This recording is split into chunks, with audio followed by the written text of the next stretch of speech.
Hello beautiful unicorns, and hello to my future patrons who will be enjoying this video in the future, and hello to you if you are new here. My name is Chantal Bancroft. I am a West Indian fashion designer. I'm inspired by the Caribbean and I put that into the things that I make, and I do studio vlogs about things that are going on in my business, products that I'm designing.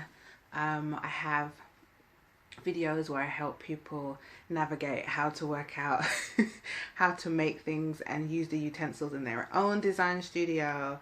And today I'm doing a studio vlog. It's a little bit different because I'm doing the studio vlog in one take, and I'll tell you why. So if you watched the previous video that I put up, which is studio vlog 28, I talked about being away from the studio, and I'm still away from the studio, but I'll be back later on this week, but I'm still away. But October was such a big month for me. So many things happened with my business and the things that I was making that I wanted to share it with you and put a video out that didn't run too far into November. So I'm filming this video today. So I've got a couple of things, well, quite a few things I want to tell you about. I made some new products. I released some things to my online store. I did Inktober, and I'm away from the studio. Those are like the three major things. Now, like I said, because I'm away from the studio, I haven't got my normal editing stuff with me. I left my laptop in the studio so that I could concentrate and really be present in this experience. Watch the previous video, it will make sense what I'm talking about now. So I'm doing this video in one take. I have less than 14 minutes of video time on my phone, so I feel like that's enough time for me to do it. So usually when I do a video, I would do all this fancy editing, so that would be stimulating for you to watch, but I ain't got none of that stuff with me, so I'm gonna do this in one take. But I still think it'll be okay. I still think I'll keep you stimulated. So I've got my notes because I want to make sure that I really tell you guys everything that's been going on. So yeah, so I'm away. I've been away from the studio for, I plan to be away for 2 weeks, but I plan to be away for 2 weeks, a maximum of 2 weeks, to spend time with my family because I hadn't seen them for a while because of lockdown.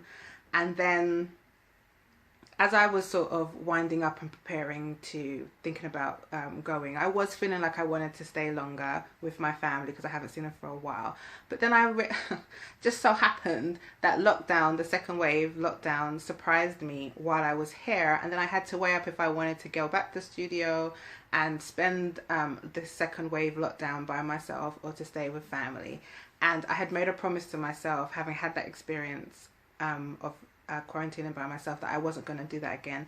So I decided to stay with my family. That means I'm away from the studio, but it has been really great in terms of being a creator and what that has kind of like if you watch any of my videos, you know that I advocate everything happens for a reason.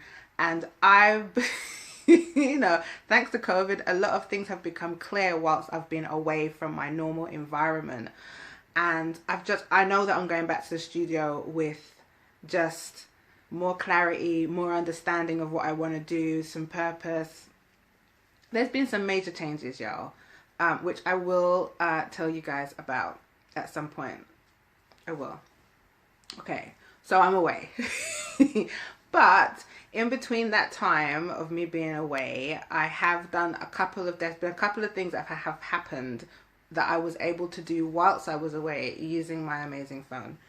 And so I put some new products into the store and I wanted to tell you about them.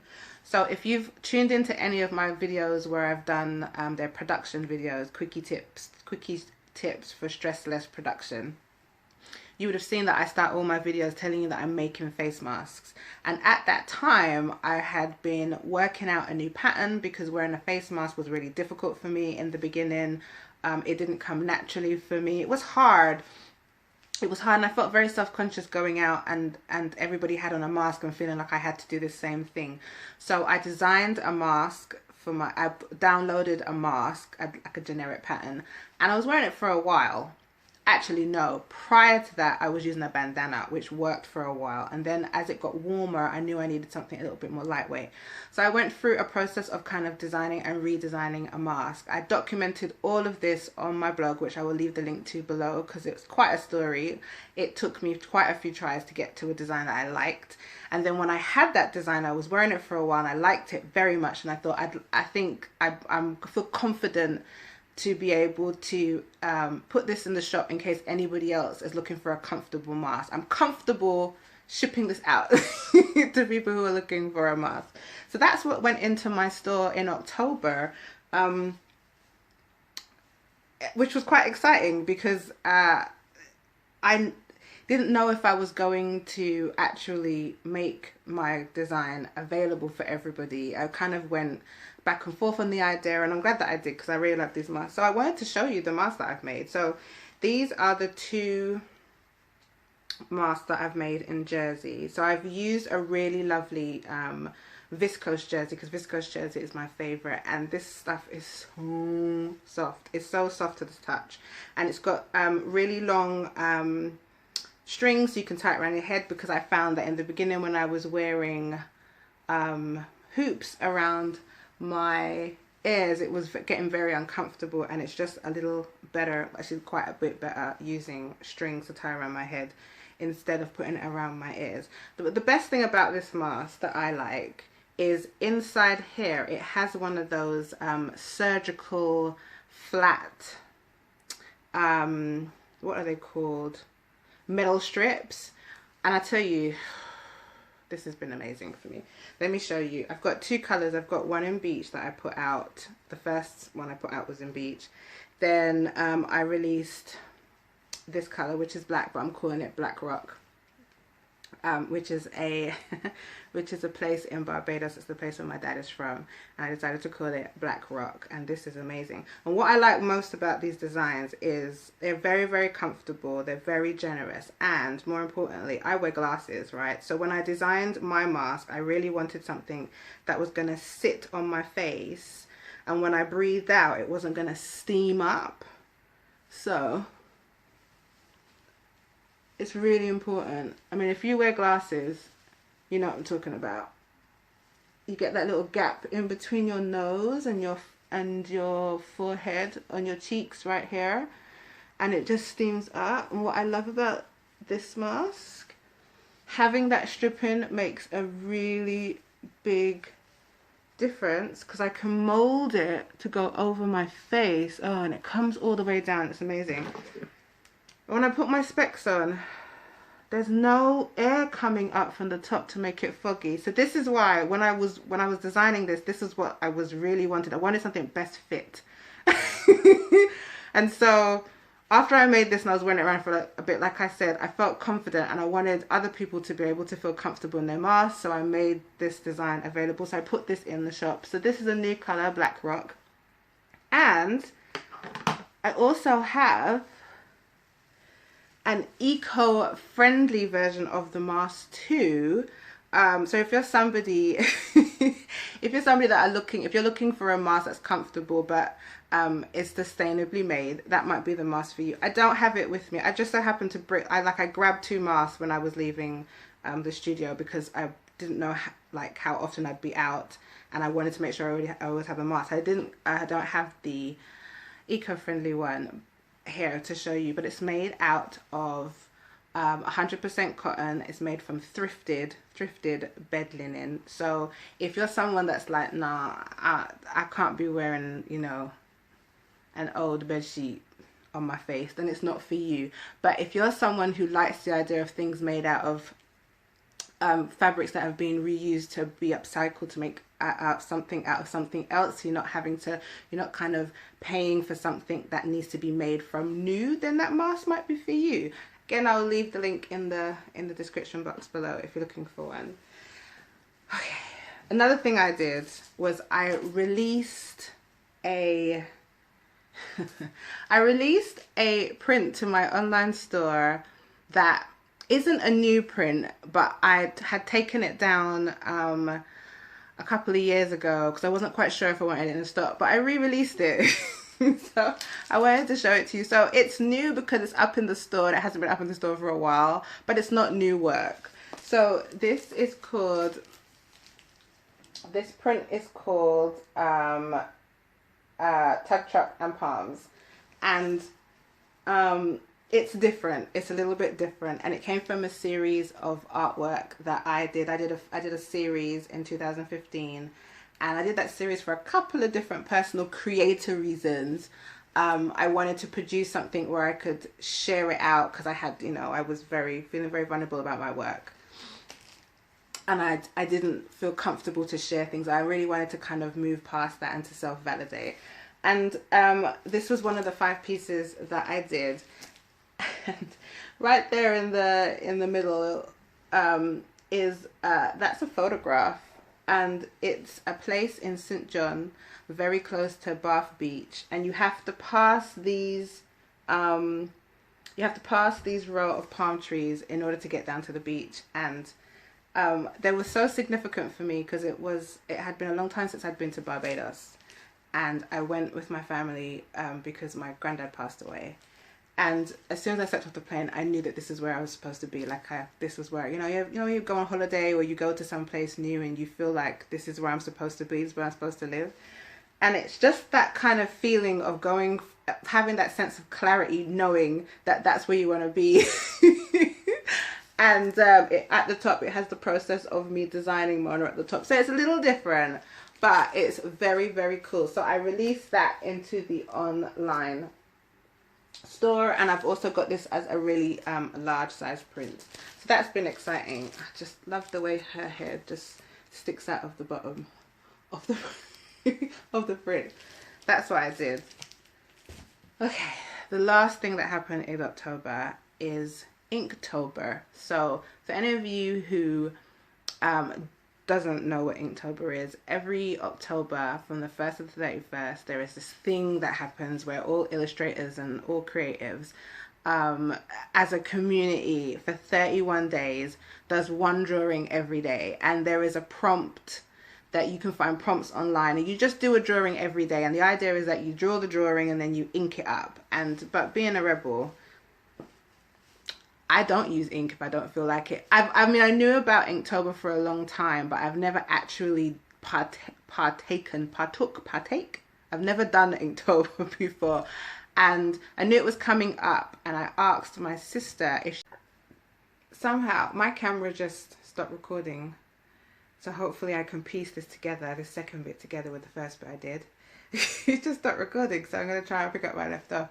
So I asked my sister if she wanted to do Inktober with me as a way for us to bond. We live in separate houses, and I said, oh, we can just jump on Zoom at a particular time at night and draw together. I just thought it would be a nice bonding session. She thought it was a good idea, and we did that together for the whole of Inktober. And I had a really interesting experience. I have done daily drawings before, but they were my own personal kind of challenges. I'd never done Inktober before, but I thought it might be good to do. So I'm going to show you all of my 31 Inktober drawings. But like I said, I'm doing this video in one take. So I'm going to swing around the camera and show you in my sketchbook what I did. So I just tried to do this just now, and the camera just turned itself off and stopped recording. So hopefully future Shan will find some kind of app she can use to piece these 2 bits of video together so it all makes sense. Okay, so hold on, I gotta switch around. Okay, that went much smoother than the first time around, but I'm just so afraid to okay, here we go. All right, people, let's get everything into shot. Okay, so, ooh, I don't know if I showed you this color. This color of the mask, of one of the masks that I have, is called Beach. I don't know if I showed you this color, but it's really, really pretty. It's like a dogwood pink. It's really pretty, but I'm not sure if I showed you that just now. Okay, so let me show you what I did for Inktober. Let me show you. So I can't show you my first picture because I did it in one of my production sketchbooks, and I don't have that with me to show you. I'm all festive here, look. Woo. So let me show you. Okay, so this was day 2, and the prompt was, I believe the prompt was lantern, and I decided to do that. Some of the things that I realized that when you're doing a daily drawing, is that you really have to pace yourself. So it's not about doing like amazing artwork from the gets, you know. It's about pacing yourself and knowing that there has to be days when you might just draw a letter like I did, and there are days when you can sit down and do bigger pieces of work, which I did. But you have to pace yourself, because 31 days, right, doesn't seem like a long time necessarily when you're thinking about doing little drawings, but it is a long time. And having had the experience of doing daily drawings before, I knew that I needed to work small. So I would frame my pictures up before I got started. I did everything small, and it meant that I could spend less time on things, but enjoy the experience a bit more. So this was day 2. The prompt for this one was put my glasses on. Can't see. All right, this prompt was potion making. This was from Inktober. I enjoyed this one. I used graphite pencil to get the darker bubbles. I like this one. This was what's this? Day 3. Day 4, the prompt was familiar, so I did a cat, an eye of a cat, and that happened quite a bit, people. I would just like decide simple things I wanted to draw and just do it, because I tell you, bro, drawing every day is a serious thing. This one, I'm going to move this over a little bit, show you. This was day, oh, we've jumped a little bit. What did we say? Day 4, this is day 5. And this prompt, this was day 5, day 8, and day 9. Yeah, that happened too. There were some days when I just didn't feel like doing it. Either I wasn't feeling very well, or I was in a bit of pain with my back. I didn't do it, y'all. I just didn't do it. So I crammed different days in to one picture. So maybe it would be better if I just flick through my sketchbook as opposed to try and show you all the days individually. But yeah, these are the drawings that I did. And I think it's nice to do Inktober with someone else, you know. I definitely would recommend. Let me move this camera down. I hope that the camera isn't wobbling too much, but using what I got. I feel very fortunate that where I am, there is a camera stand. So yeah, it is a bit faint. You can't see her. These are my sister's toes. I should probably zoom in for that one. Come on. It's so super light you can hardly see that one. I guess you're not meant to. Let me flick through what I did. And I got like, I wanted to do like some pattern illustration. So there was one prompt where it was mushroom, and I just took different different sized pilot pens and did this one, and I really like this composition, the way it came out, and I would roll with that. I definitely would say, if you're going to do a daily mission, if you're going to do Inktober, that is something to think about, just to change up your style and just allow yourself to be a little bit more playful, which is what I did. Then I started going in strong, you know what I mean? Went in strong these days. Went in strong, and then I went back to patterns. Because you really does test your resolve. This is one of the things, one of the prompts that I did was my own prompt. I did Wolf and Moon. And I like drawing things over and over again, you guys. I'm just very much like, if I like something, like a subject, I will draw it over and over again. This one I spent a little bit more time on, and then I came back later on to kind of sort of finish off. But I like this idea for a print pattern later on. Maybe down the line. That was it. This is interesting. I don't know if you can work out exactly what it is. This is one of those days where I said to my sister, hey, because I knew we were going to meet up. I said, on the days where we met up, because half the time I did my Inktober over Zoom with her, and half the time I was with her. I said to her, hey, why don't we just draw in each other's sketchbooks and then one image to get the other person started? And she drew a willy, and I think I made it work. She likes that one. That's her favorite one. Yeah. Have I got any more? This wasn't one. This was a start of something. Let me flick through. Yeah, I just started going down the print pattern route, people, and it was really, really nice. I really like my, this prompt was day 30, and the prompt was crown, and I really liked it. It's not a pigeon, it's a crow. And then this was the last day. This was the last day, so you had to draw yourself as a witch. Okay, so let me turn this camera around and talk to you. Hold on, if I can do it properly. Hey. So that was my October. Fully eventful. Let me make sure you can see me because I'm holding the camera now. Yep, fully eventful was my Inktober, and yeah, that's it. That was my October. If you want to watch more videos, you can. I have got a playlist which I'll put in the link below of all my studio vlogs, and I'll also put the link to my last studio vlog, which was 28. And leave your comments in the comment section below. If you did Inktober, I would love to know where I can find your Inktober pictures. I'd love to go over and follow you on Instagram, see if I can find you, and tell me how your Inktober experience was and the things that you got up to in October. Okay guys, okay unicorns,